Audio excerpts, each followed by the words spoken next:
Le souci de tout ça, ce qui le cause, ce sont ces armes.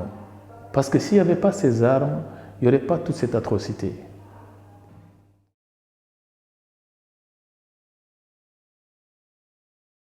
Je m'appelle Ibrahim Ahmad.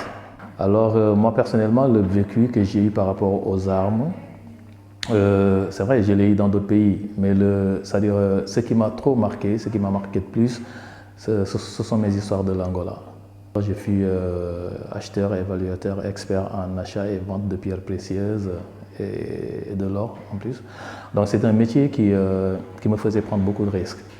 Et moi, ce matin, que je partais me laver, j'avais non seulement de l'argent avec moi, mais j'avais aussi de la production que j'avais achetée presque toute la semaine avec moi.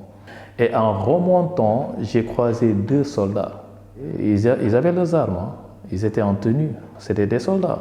C'est une situation dont je ne sais même pas comment je m'en suis sorti.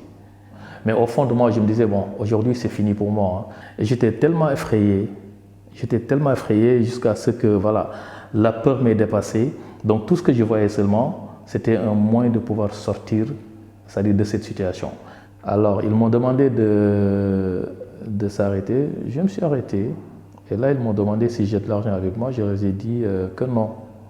Parce que voilà, il fallait que je sauve ma peau et que je sauve mes biens. Ils ont voulu me fouiller.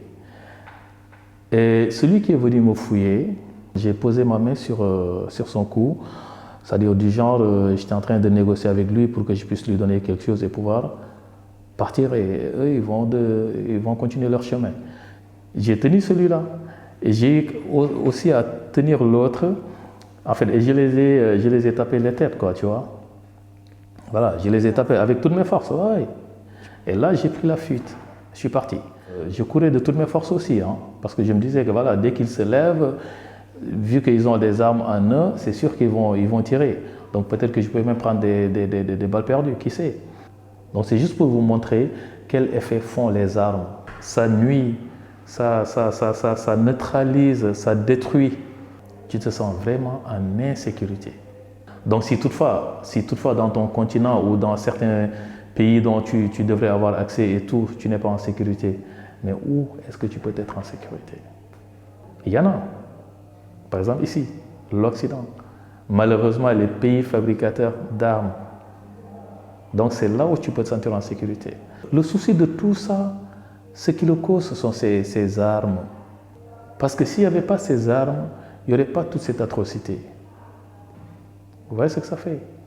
Donc en fait, je ne vois pas l'utilité d'éparpiller c'est-à-dire les armes de cette façon dont c'est-à-dire le monde est en train de le faire actuellement.